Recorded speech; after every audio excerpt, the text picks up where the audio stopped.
Hello, you wonderful people, and welcome to another episode of Not Too Comic Book. This being a show where I talk about TV shows that are adaptations of comic books. For today's episode, I'm going to talk about the season premiere of The Flash. Super excited to have The Flash back. I've been literally pumped all day to see this episode, and it did not disappoint. First of all, I'll start off with, correcting myself on one thing.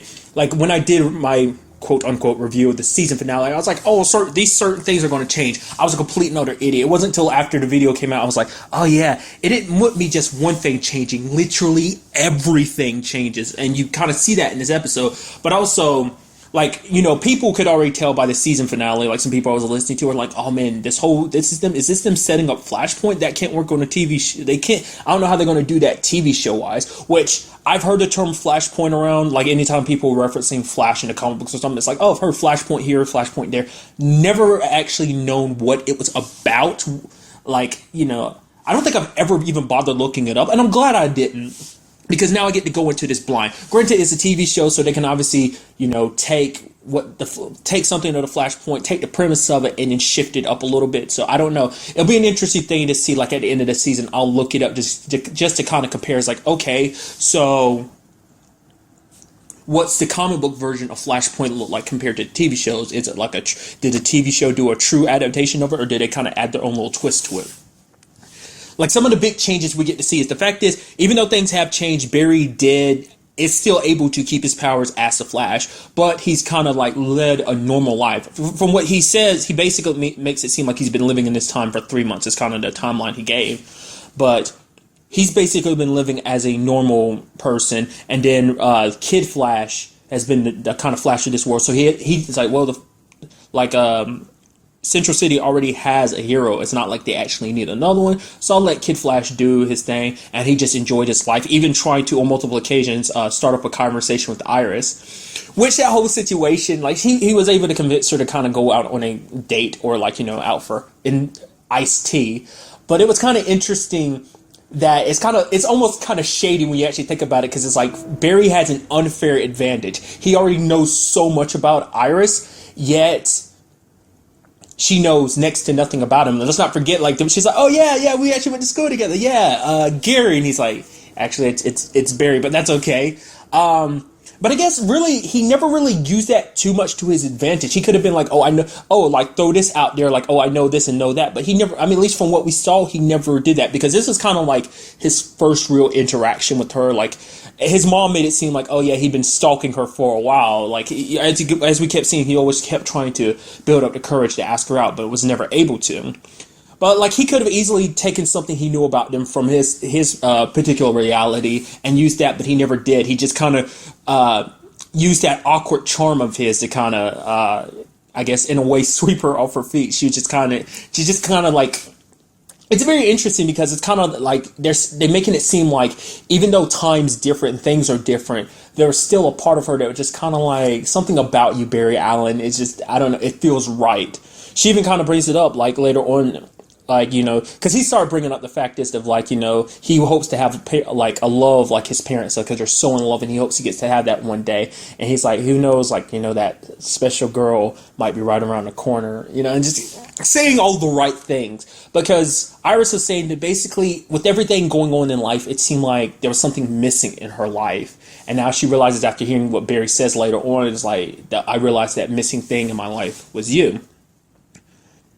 Because, a lot of stuff is different. For one, because Barry never went to live with them, he never met Joe, he never met Iris, so that made this whole situation why it was kind of weird and awkward for him to talk to her, because it's he knows so much about her, but he can't let on about that, because he just seemed like a weirdo, even though he kind of seems like one, especially the way his mom was talking about it, he was stalking her and everything.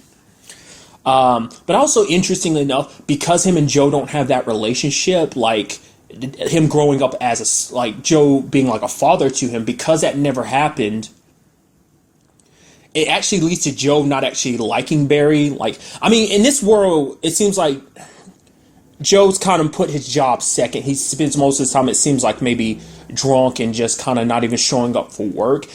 I mean, the moment like you first see that I mean, granted, we all knew it was Wally and everything. I was just like, I wish I had not seen a trailer. I really wish I had not seen a trailer for season 3 because I would have loved that just to be like, I kind of wasn't expecting to kind of be popping up in the first episode like that, but that was kind of cool.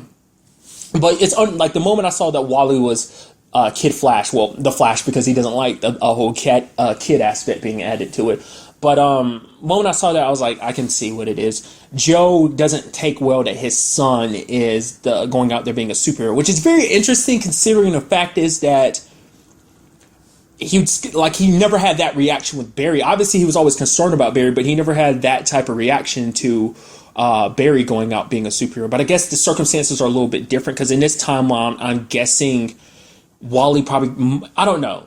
No, because I'm about to say maybe Wally grew up with Joe in his timeline, but no, they still were separated, while Wally was growing up, because he commented on the fact that how he ended up getting his power, which was a question I was wondering if they were going to answer, and they did. That basically he was still speed racing at the time, because we always knew like that. Season 2 made it a point, kind of like I thought that was just going to be his thing. It's like, okay, he's obsessed with speed, so obviously he's going to make a fantastic speedster, obviously. But I didn't know that they were going to make it the reason why he ends up getting his powers, at least in this timeline. It does make you wonder how will things unfold in him, because I get the feeling he's going to get his powers in this timeline too, because they've already set it up for him and Jesse to end up getting their powers because of them kind of entering those comas for a little bit period of time, after being zapped when Bear was trying to get his powers back. So, and he ended up going to the Speed Force. So they kind of set that up, but still, I just never would have expected that to be the thing that kind of helped trigger his powers. And something I was kind of like wondering how things do work is, how did he get his powers in this world? Because what I mean is like, Barry, like during the original timeline, Barry wasn't supposed to get his powers until 2024. Obviously, Eobard screwed that all up when he came back in time, killed Wells, and impersonated him to kind of make the experiment go off like 10 years earlier. So he ended up getting his powers in 2014. So what I'm wondering is, did the same thing happen to Wally or not? Maybe because they're making it seem like obviously this is set in 2016, like currently, that's kind of how the show works. So I was wondering, like, does that mean that Wally was around in Central City in 2014 to be hit by the accelerator exploding, or what? Because they really didn't go into too much detail about that. But I am curious, like, because if that's the case, where is Wells? Like, well, why did that situation happen when it did? Because maybe in this timeline things were already changed too. Because that was how things were originally supposed to go. Him getting Barry getting his powers in 2024, but he ended up getting 2014 because of Eobard. So maybe something in that reality's past had already changed so that Wally ended up getting them sooner, or maybe it's actually he hasn't been Kid Flash for that long. Maybe it's only like maybe the accelerator exploding was a more recent thing. No, I don't think it was the way they were talking about, especially when it came to the whole Cisco thing, what I'll get to in a second. So it seemed like it took a while, but he accumulated the money that he's got, especially turning Star Labs into, what was it, Ramon Industries.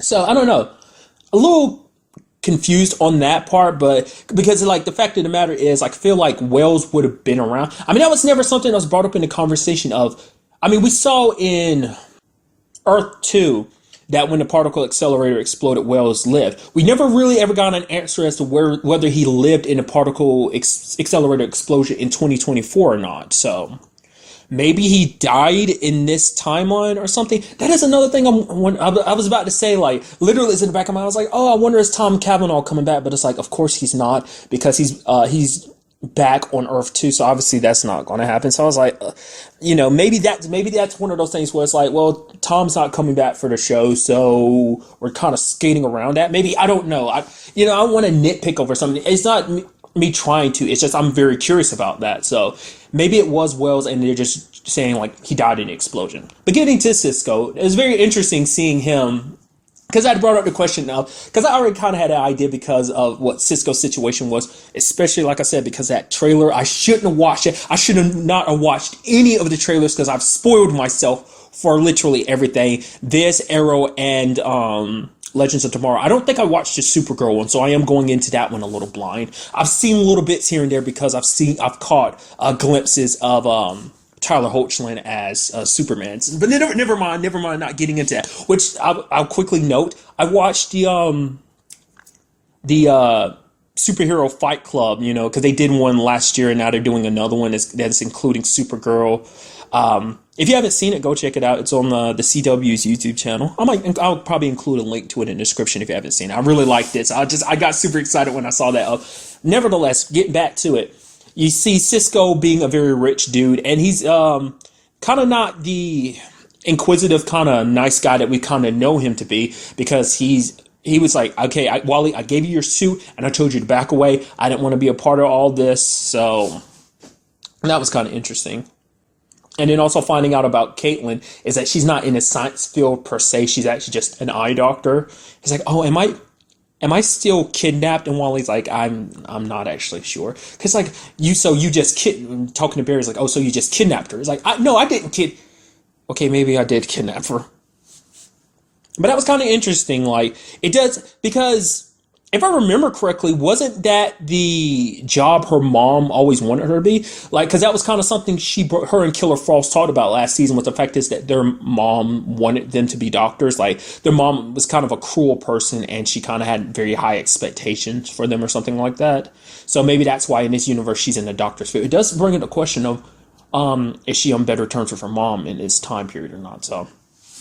But I was very interested. It never actually crossed my mind, like, what he actually did with Eobard. Part of me thought he just sent him off somewhere, but it's like, no, of course he wouldn't bring him in, because that would basically involve him showing up as the Flash, and he just kind of wanted to keep that low key. So he just basically locked him up in a cell. And I love it. I'll call it Flashpoint. And saying that basically, we've already seen kind of a little bit about the time rates, that they come after people for screwing up time. And basically, Eobard saying, like, you have screwed up again. Now you're dragging me through the mud with it, because Eobard brought it up before when the time rate originally appeared last season, and being like, he did all these extra steps to make sure that the time rate wouldn't be able to track him down, and he'd be able to cover his steps. Because, doing what he was doing was very bad too, screwing with time and everything. So it is kind of, I guess in a way you could say things worked out. Because, he did kind of get punished for, karma did kind of come back to strike him for screwing with the timeline. He is possibly going at least that version of him, not getting all technical with the whole how time works in the show and everything. Because why? Because it'd be super duper confusing. But he ended up kind of paying the price for doing what he did to a certain extent. So, even though the time rates didn't get him, time found its way to kind of get the price it was owed. I know I kind of literally used that in Timeless yesterday to, like, always talking about how time gets what it's owed. But nevertheless, I hate that I kind of go on a tangent like that. But I like the really cool thing of, like, because I thought that was kind of interesting thing too, because that's kind of how you see that working, how Barry is starting to lose his memories of the alternate timeline, because this reality is starting to slowly set in, and everything that he knew from that other time is slowly being overwritten. I thought that was kind of interesting. Because I was kind of scared at first. I was like, whoa, is all of his memories of Iris disappearing? But it's like, no, just those particular memories we ended up seeing. And that brought an interesting dynamic to the show too, especially when he was going up against, what was his name? The Rival, which is kind of like very cocky dude, which also point that out too, that Wally's very cocky when he was fighting him. That's why he got stabbed with that rod. Very cocky. Granted, Wally's always had a cocky, like, personality, but I guess when you add the fact is that he's super fast like that too, it's to be expected. But it kind of shakes his confidence a little bit, because it's like throwing him off balance, because the fact is, like, he's forgetting things and he doesn't, it's starting to eat away at him. And so, but Iris being there kind of set things straight, we're able to kind of clear the path for him. So I really like him versus, it's like, I love it. I love speedsters going at it, because it just looks so freaking cool. But especially when he made those two tornadoes, and then, like, Barry went through them and just, like, broke them apart, and then, like, super punched them. So it was pretty neat. But I was bringing up the fact is that the Rival was very cocky, because he's revealing his identity. So it's like, oh, you should tell me who your identity is, because I'm going to end up killing you anyway and finding out afterwards. So might as well, kind of almost on equal footing, except he's like, no, except we're not on equal footing. It's going to be interesting, because I know a lot of people had their complaints, because they're like, okay, season 2 is literally a rehash of season 1's story about, another speedster wanting to be the fastest, killing one of Barry's parents essentially. But a lot of people are like, they hope that his main villain this season isn't going to be a speedster, and I don't think it is. Even though it does seem like, when everything was said and done, time reverted and everything, it does seem like they are setting up, because the dude who ends up becoming the rival in this time period, it looks like someone wrote on his mirror alchemy. Have no idea what the hell that means or what that's a reference to. So I'm very interested to see where that goes. But I don't think he's going to be the main antagonist.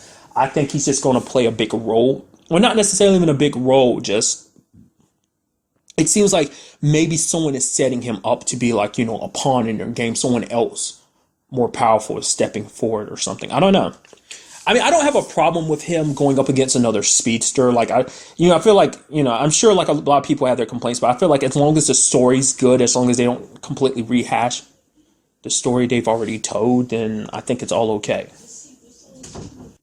Because, I mean, to me, it's kind of like crazy to imagine him having any other villains, because it seems like the only person that really could compete with him is another speedster. But I guess, there are other metahumans that could compensate. But the fact is like, oh, I might not be as fast as the Flash, but I have ultimate defense, so it's not like his speed can really hurt me, even if he goes max speed and punches me. You know what I mean? So I don't know. I am curious to see, what metahumans we are going to see. Are we going to see familiar faces, new faces?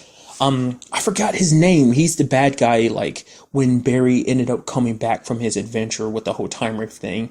The guy who was originally a bad guy is now a good guy now. He's actually friends with Cisco and Caitlin, so I'm curious to see, like, will he pop up this season, obviously being a good guy and everything. But it was super sad, like, I guess in a sense, I was kind of expecting this whole new reality thing to last longer than it did.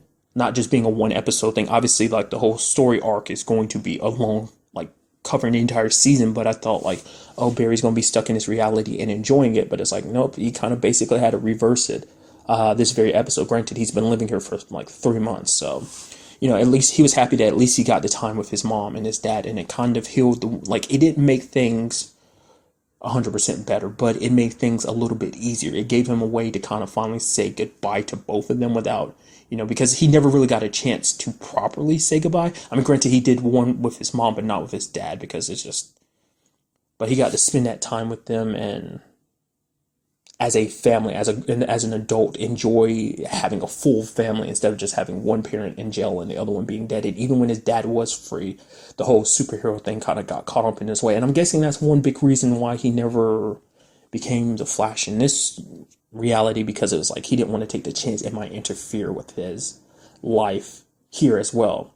I mean, mainly because it's like, well, I don't need to like put my life in danger type of situation, because it's like, oh, there's someone else kind of already doing it for me. So, but sadly, he ends up coming back to this time period only to find out things might be the same, except for the fact is that Iris is not in their lives. Joe is like, basically finding out that from Wally that Iris and Joe don't talk anymore. So it's like everything he remembers about them doesn't exist in this timeline too. So it makes you wonder that even though he fixed things, will things still unfold the same where he's losing his memories?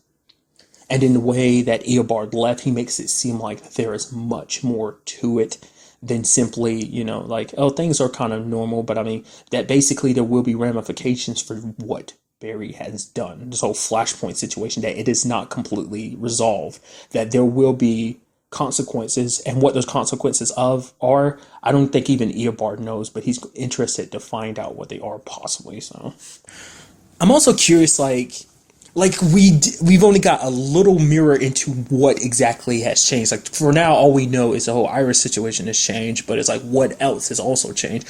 Maybe we'll find out next episode. I'm waiting for, I keep waiting for something to happen to make Caitlin into Killer Frost in this world. Maybe that will never happen. It's like, well, you got Killer Frost to a certain extent in, Earth 2, so maybe that'll never be a thing in this, on Earth 1 in this time reality and whatnot. It's just, I keep wanting it and expecting it, because I don't know, because I feel like we still haven't found out what necessarily went wrong with Caitlin during last season after she was taken by Zoom. Some people were like, maybe it's kind of a form of PTSD after everything she's been through, the fact that she's seeing him everywhere, or maybe it is that he legitimately did something to her without her knowledge, and that At first it seemed like I don't know. That might be something that they kind of dealt with. It's like, yeah, it was PTSD. That's all it was. She's kind of struggling with it. But it'd be kind of interesting if it was actually that, but plus a little bit more of like maybe in some shape or form he made her into Killer Frost without her realizing it. I don't know. I'm super excited. I'm just like I'm so glad to have the flashback. I'm just so glad to have all like these superhero shows coming back. Tomorrow is Arrow, then I have to wait till next week, but then I'll get Supergirl and Legends of Tomorrow, and I'm super excited. I'm very curious to see what Barry is going to have to do when this is all said and done. Like, he's only either going to, like, it might not even be possible for him to turn reality back to what it was. Maybe when it's all said and done, he has to stay in this reality because there's no fixing it, that he's stuck in this way. Or maybe it's something that he won't.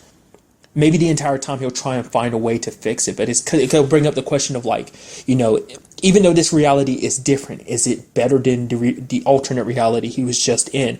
Because in that reality, he didn't have Joe. He had his parents, yes, but basically he didn't have Joe. Joe was kind of drinking, kind of very distant. Wasn't there for Wally, mainly because he was scared. Him and Wally were at odds because Wally's off being a superhero and whatnot. So, it makes you wonder, are there going to be things in this reality where he's like, well, it's close enough. The only thing is Iris, but like I said, still those ramifications, those consequences that it seems Eobard is kind of alluding to. And maybe I said earlier that he doesn't have any idea, but maybe he does have an idea and he's keeping his mouth shut because he's just I can't wait for all the bad stuff that's going to happen to come your way. So it also make you wonder, will there also be ramifications in the sense of like a time wraith or something? Will it simply be like, maybe that's kind of a consequence on its own, that maybe time wraiths will still come after him for doing what he did, even though he undid everything, the effects are still there. Or maybe the fact is that he has done something, maybe reversed it, that it's no longer an issue. I don't know. I'm curious, like, when you've made changes, the time wraiths are obviously going to come after you because of all the time stuff you're doing, but at the same time, it's like, will they come after you once you've kind of reversed any changes you made? I'm just highly curious. But that's really all I wanted to talk about in this episode. To the next time we meet, be happy, be safe, live life to the fullest, and enjoy it. Good day and goodbye.